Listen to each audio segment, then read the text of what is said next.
नमस्कार, मैं अशोक कुमार पांडे और स्वागत है आपका द क्रेडिबल न्यूज पर। आप जानते हैं इजराइल फलस्तीन पर लगातार मैंने वीडियोस किए हैं। जब सीज फायर हो गया उसके बाद, जब सीज फायर कंफर्म हो गया उसके बाद मैं इंतजार कर रहा था कि आगे चीजें कैसे होती हैं, लेकिन जैसा अंदेशा था वही हो रहा है।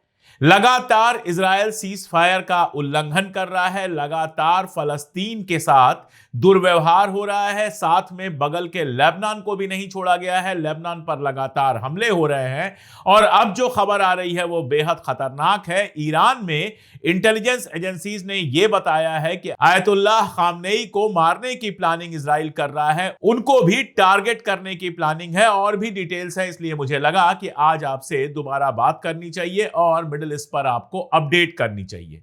सबसे बड़ी जो खबर हाल फिलहाल में आई है वो लेबनान से आई है। लेबनान में जो साउथ लेबनान का इलाका है वहां पर तो इजराइल लगातार हमले कर ही रहा था।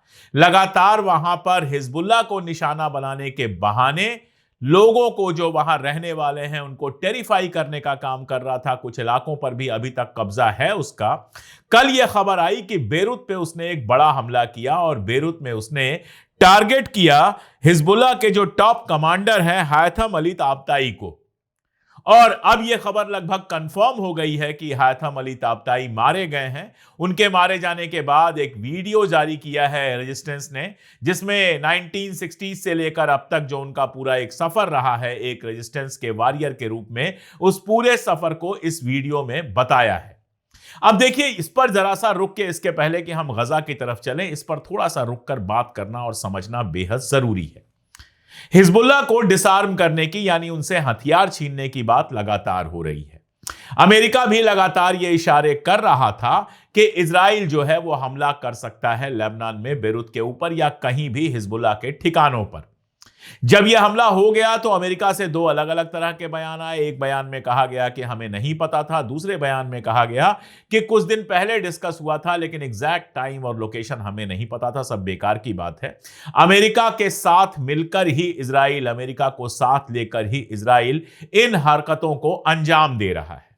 अमेरिका ने ही सीज फायर करवाया था लेबनान और इजराइल के बीच में, और इसलिए अगर सीज फायर लेबनान में लगातार टूट रहा है तो उसके लिए अमेरिका भी जिम्मेदार है। पहला पॉइंट तो मेरा यह है। दूसरा पॉइंट, जिस तरह से बयान आया, वहां के राष्ट्रपति का बयान जिस तरह से आया, उस पूरे बयान में इजराइल का कहीं नाम नहीं लिया गया। तो एक बात यह समझ में आ रही है, इसके पहले भी जब हिजबुल्लाह के चीफ को मारा गया था उस समय भी यह बात आई थी कि उनका एग्जैक्ट लोकेशन इजराइल से शेयर किया गया था। और अब भी जब बेरूत में यह हमला हुआ है तो भी यह बात आ रही है कि कहीं लेबनान की सरकार या उससे जुड़े हुए लोग इसमें शामिल तो नहीं है, क्योंकि लेबनान की सरकार इस बात पर राजी हो चुकी है कि हिजबुल्लाह से हथियार छीने जाएंगे। हिजबुल्लाह एकदम हथियार देने को तैयार नहीं है। और इस मामले में अगर देखें तो मिडिल ईस्ट की ज्यादातर कंट्री, चाहे वो सऊदी अरबिया हो या बाकी कंट्रीज हो, वो सब इसी फेवर में है कि हिजबुल्लाह के हथियार छीन लिए जाएं। क्यों? क्योंकि हिजबुल्लाह के हथियार छीन लेने का मतलब है कि लेबनान के ऊपर पूरी तरह से अमेरिका और इजराइल का कब्जा। अमेरिका और इजराइल जैसे चाहेंगे वैसे लेबनान को चलाएंगे, और यह सऊदी अरबिया के लिए बेहतर इसलिए हो सकता है कि इससे ईरान कमजोर होगा। अब देखना यह है कि हिजबुल्लाह के पास क्या ऑप्शन बचते हैं। हिजबुल्लाह ने बयान तो दिया है कि इसका बदला लिया जाएगा, लेकिन क्या हिजबुल्लाह वाकई इसका बदला लेने की सिचुएशन में है? क्योंकि इसका बदला लेने का मतलब है इजराइल के साथ फुल फ्लेज लड़ाई।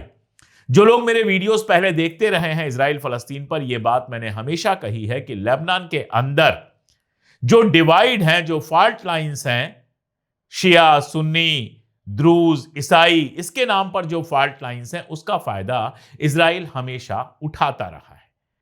इजराइल के साथ सीधी लड़ाई का मतलब यह है, अगर हिजबुल्लाह सीधी लड़ाई के लिए जाता है तो यह फुल फ्लेज वार जो होगा उसमें लेबनान के अंदर से उसको कितना सहयोग मिलेगा और लेबनान के अंदर उसके दुश्मन कितना नुकसान पहुंचाएंगे, यह बात बहुत इंपॉर्टेंट है। इसमें कोई दो राय नहीं है कि हिजबुल्लाह कमजोर तो हुआ है। चाहे वो पेजर बम वाला मामला हो, चाहे उसके चीफ का मारा जाना हो, नसरुल्लाह साहब का मारा जाना हो, या उसके बाद भी लगातार हमले हो, अभी तक हिजबुल्लाह ने कोई जवाबी कार्रवाई नहीं की है।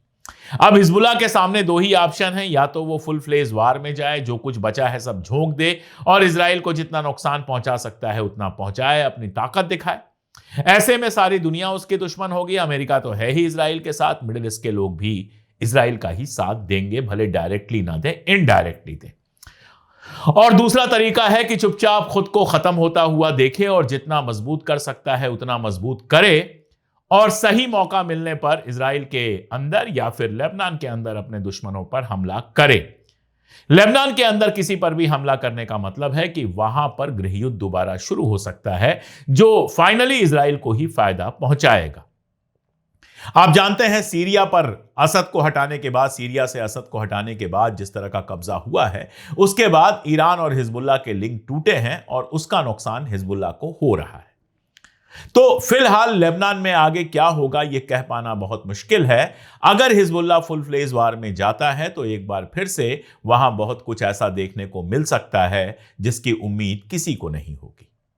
अब इसी के साथ जो ईरान में खबर आई है, ईरान से जो खबर आ रही है वो भी बहुत इंपॉर्टेंट है। ईरान वार को लेकर चाहे जितना भी हल्ला इजराइल ने मचाया हो, लेकिन इजराइल के एक्सपर्ट्स ने ही एक से ज्यादा बार अलग अलग जगहों पर कहा है कि 12 रोजा जंग जो हुई थी ईरान के साथ, उसमें इजराइल को जीत जैसी कोई चीज तो हासिल हुई नहीं थी। ईरान फिर से अपनी मिसाइल कैपेसिटी बिल्ड कर रहा है। जो मिसाइलें इजराइल को तबाह करने में खत्म हुई थी वो मिसाइलें फिर से बना रहा है। आईएईए को लेकर तमाम सारी बहसें चल रही हैं। अभी तक ईरान आईएईए में दोबारा शामिल होने को तैयार नहीं हुआ है और इजराइल का अच्छा खासा नुकसान हुआ था जो दुनिया ने देखा था। जान का भी नुकसान हुआ था, माल का भी नुकसान हुआ था और कई ऐसे स्ट्रेटेजिक ठिकाने इजराइल के टूटे थे, खराब हुए थे, बर्बाद हुए थे, तबाह हुए थे, जिसकी वजह से इजराइल को अमेरिका के हाथ पांव जोड़ने पड़े थे और फाइनली अमेरिका ने एक हमला किया था और जंग रुकी थी। उसके बाद से हालात काफी बदले हैं। हमास के साथ इजराइल को समझौता करना पड़ा है। दुनिया भर में जिस तरह की बेइज्जती हुई उसके बाद समझौता करना पड़ा और उस समझौते के बाद भी फलस्तीन के अंदर या फिर यह कहें कि गजा के अंदर एकदम से पीस हो गया हो, ऐसा कुछ दिखाई नहीं दे रहा है। न्यूज से बाहर जरूर हो गया है। अब गजा पर बहुत ज्यादा बात नहीं हो रही। लोग मान के चल रहे हैं कि सीज फायर है, थोड़ा आगे पीछे होगा, लेकिन चीजें आगे बढ़ेंगी। ट्रंप लेकर आते हैं यूनाइटेड नेशन में रीबिल्डिंग का और बाकी सबका पीस का प्रस्ताव, वो पास हो जाता है। ये सारा कुछ आप जानते हैं, अलग अलग मीडियम्स पे आपने देखा होगा। लेकिन ऐसा लगता है कि ईरान का कांटा इजराइल के गहरे चुभा हुआ है और इजराइल ईरान में कुछ बड़ा करने का प्लान बना रहा है। खबर यह आ रही है कि ईरान की जो एजेंसीज हैं, जो इंटेलिजेंस एजेंसीज हैं, उनका कहना है कि आयतुल्लाह अली खामनेई को निशाना बनाने की कोशिश जो है वो अमेरिका और इजराइल मिलकर कर रहे हैं, ठीक वैसे ही जैसे नसरुल्लाह को निशाना बनाया गया था लेबनान में। अब एक सूरत यह है कि अगर खामनेई साहब को निशाना बनाया जाता है तो क्या ईरान को डिस्टर्ब करने की जो उसकी प्लानिंग है सक्सेसफुल हो जाएगी? मान लें, सबसे बुरी बात भी अगर मान लें कि ऐसा करने में वो कामयाब हो जाते हैं, तो मुझे नहीं लगता है कि लेबनान वाला मामला ईरान में है। ईरान की अपनी एक लीडरशिप है, बहुत सारे उसके लीडर्स मारे गए थे पिछली बार भी चोरों की तरह उनको उनके घरों में मारा गया था। मिसाइल्स उनके घरों पे पहुंची थी, ड्रोन्स पहुंचे थे और वो मारे गए थे, लेकिन तुरंत उनकी जगह लेने वाले लोग आ गए थे। एक प्रोफेशनल आर्मी है, एक प्रोफेशनल देश है, जिसमें एक आदमी जाता है तो अलम उठाने के लिए, उसकी जगह उठाने के लिए दूसरा आदमी तुरंत चला आता है। तो अगर अपने इस शैतानी इरादे में कामयाब भी हो गए तो खामनेई साहब की जगह एक दूसरा लीडर आ जाएगा, ईरान फंक्शन करता रहेगा। ईरान को डिस्टर्ब करना इतना आसान नहीं होगा। लेकिन खामनेई साहब के साथ कुछ होता है तो वो ईरान के लिए निहायत शर्म की बात होगी, क्योंकि वो उसके सबसे बड़े लीडर हैं, सर्वोच्च नेता कहा जाता है, रिलीजियस लीडर है।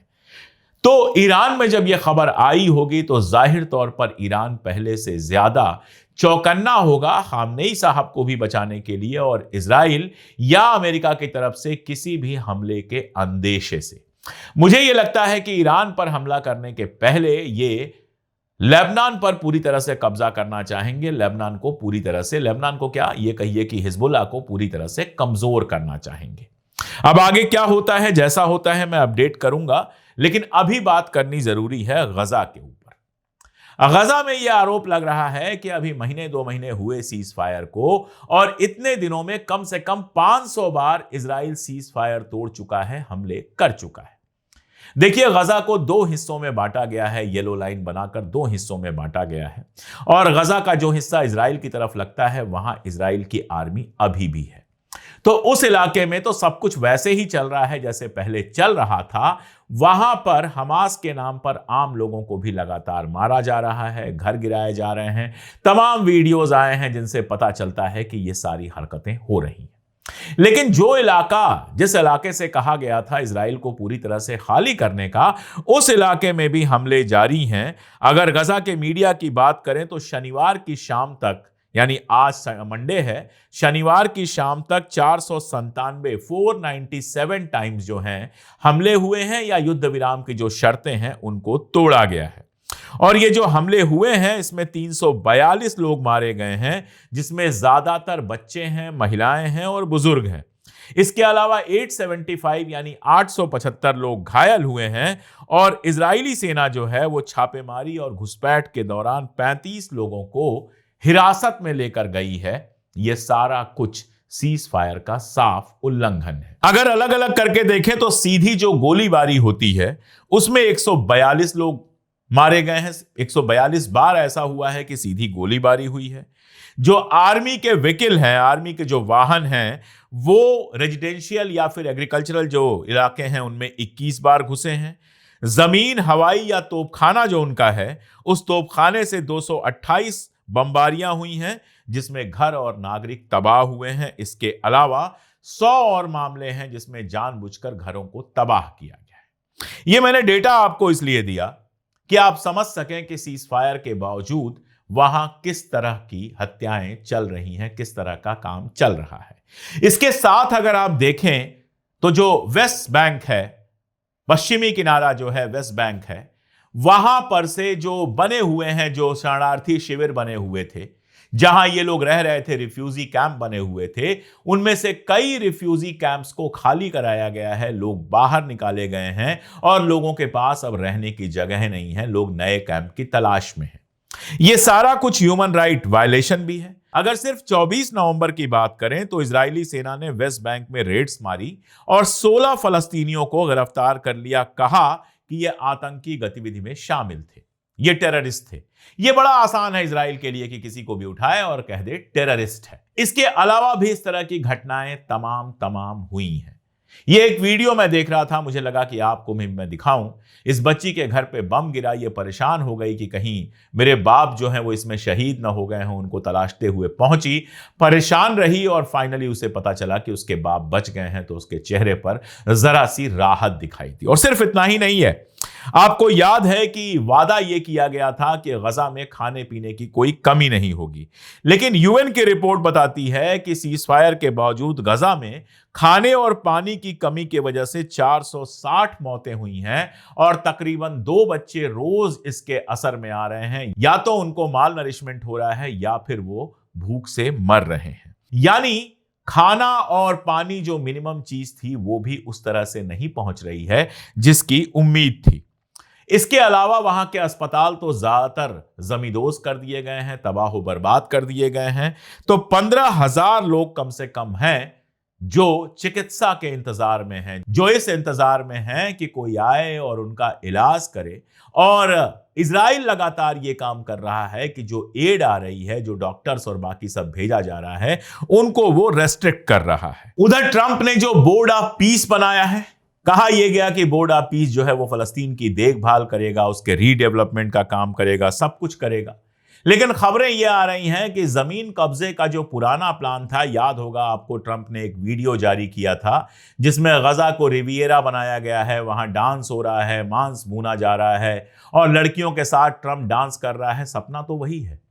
तो अब यह खबरें आ रही हैं कि यह जो बोर्ड ऑफ पीस है, यह गजा में जमीनें हड़पने की बात कर रहा है कि जो उसके असली मालिकान हैं उनसे जमीनें हड़प ली जाएं और बदले में उनको कुछ मुआवजा दिया जाए। साथ में हमास से हथियार छीने जाने की बात लगातार चल रही है। अभी सऊदी अरब के जो क्राउन प्रिंस हैं वो गए हुए थे अमेरिका। वहां उन्होंने बहुत सारी बातें की, ये भी कहा कि इजराइल के साथ हम पीसफुल रिलेशन चाहते हैं। हालांकि ये जोड़ा कि जब तक फलस्तीन को इंडिपेंडेंट स्टेट नहीं बनाया जाएगा तब तक रिलेशन हमारे नॉर्मल नहीं होंगे। जॉर्डन वगैरह से कोई खास बयान नहीं आए हैं, बीच बीच में रस्मी बयान आते रहते हैं एर्दोगान के टर्की से, जिसमें वो इसको जेनोसाइड कहते हैं वगैरह वगैरह कहते हैं, लेकिन इसके आगे बढ़ने को तैयार नहीं है। पूरे 2 साल की जंग में हमने देखा है कि एर्दोगान किस तरह से दोहरी चालें चलते रहे हैं। एर्दोगान नहीं होते तो असद आज सीरिया से बाहर नहीं गए होते और रेजिस्टेंस कमजोर नहीं हुआ होता। तो एर्दोगान बेसिकली इजराइल और अमेरिका की गोद में बैठे हुए हैं। बाकी चाहे वो जो चाहे वो कहें, उनके कहने को बहुत सीरियसली मुझे लगता है कि उनके आसपास के लोग भी नहीं रहते। हालांकि हमास के लोग गए हुए थे, बताया जा रहा है कि हमास के लोग उनसे मिलने गए हुए थे, कुछ बात हुई है, लेकिन उसकी बहुत डिटेल्स अभी तक नहीं आई। तो कुल मिलाजुलाकर यह है कि गजा में आगे क्या होगा यह अभी भी डोलड्रम में है। सीज फायर की एक शर्त तो यह थी कि आगे जाकर येलो लाइन से पीछे हटेगा इजराइल और पूरी तरह से फलस्तीन को खाली कर देगा और फलस्तीन अपने हिसाब से फिर गजा को अपने हिसाब से वहां के लोग डेवलप करेंगे। इनमें से अभी तक कुछ भी नहीं हुआ है। सिक्योरिटी का इंतजाम अभी भी हमास के पास है। येलो लाइन से पीछे हटने की फिलहाल कोई संभावना नहीं दिख रही। अभी बिना किसी फोर्स के इजराइल येलो लाइन छोड़ के हट जाएगा, इसकी मुझे कोई उम्मीद नहीं दिख रही। इंटरनेशनल प्रेशर था इसलिए थोड़ा सा पीछे हटा, पूरा पीछे तभी हटेगा जब उस तरह का कोई प्रेशर बनेगा। तो ये अभी वहां पर हालात हैं। बोर्ड ऑफ पीस जो बनाया गया है वो पीस के लिए नहीं, असल में वो बोर्ड ऑफ लूट है जो जमीनें लूटने की प्लान कर रहा है। बातें हो रही हैं फलस्तीन स्टेट बनाने की, लेकिन डीमिलिटराइज स्टेट कहा जा रहा है। ऐसा स्टेट जिसके पास अपनी मिलिट्री नहीं होगी, ताकि इजराइल जब चाहे जहां चाहे कब्जा कर ले, जब चाहे जहां चाहे जिसको चाहे मार दे और पलट के वो कुछ कर ना पाए। रेजिस्टेंस को कमजोर करने के लिए अमेरिका और इजराइल लगातार कोशिश कर ही रहे हैं और ईरान से दोबारा जंग करने का ख्वाब देख ही रहा है इजराइल। इन सब के बीच में अगर आपको यह लगता है कि मिडिल ईस्ट में लंबी शांति हो गई है तो आप बहुत बड़ी गलतफहमी के शिकार हैं। फिलहाल आपको ऊपर ऊपर से थोड़ी बहुत शांति दिखाई दे रही है कि कोई सीधी जंग नहीं चल रही है, लेकिन इजराइल की प्यास और भूख जो है वो बिना लोगों की जान लिए मिटती नहीं है। जब तक नेतन्याहू है गद्दी पर कम से कम, तब तक इस तरह की चीजें लगातार चलती रहेंगी और जब वो चिंगारियां फेंकता रहेगा तो कभी भी कोई भी चिंगारी भड़क कर मिडिल ईस्ट में एक बड़ी जंग की शक्ल इख्तियार कर सकती है। जब भी कुछ खास होगा, बड़ी खबर होगी, मैं आपको अपडेट करता रहूंगा। जुड़े रहिए हमारे साथ, देखते रहिए हमारे वीडियोस और अपने दोस्तों रिश्तेदारों तक भी इनको पहुंचाइए। अगर चैनल सब्सक्राइब ना किया हो तो चैनल सब्सक्राइब कर लीजिए और अगर चाहें तो 3 रुपए रोज से भी कम पर हमारी मेंबरशिप ले सकते हैं, ज्वाइन बटन दबाकर या पिन कमेंट और डिस्क्रिप्शन में जो लिंक है उसके सहारे। आप जब हमारे साथ होते हैं तो हमें वो ताकत मिलती है कि हम वो सच कह सकें जो कहने में लोगों की जबान कांप जाती है। आज के लिए इतना ही, बहुत शुक्रिया।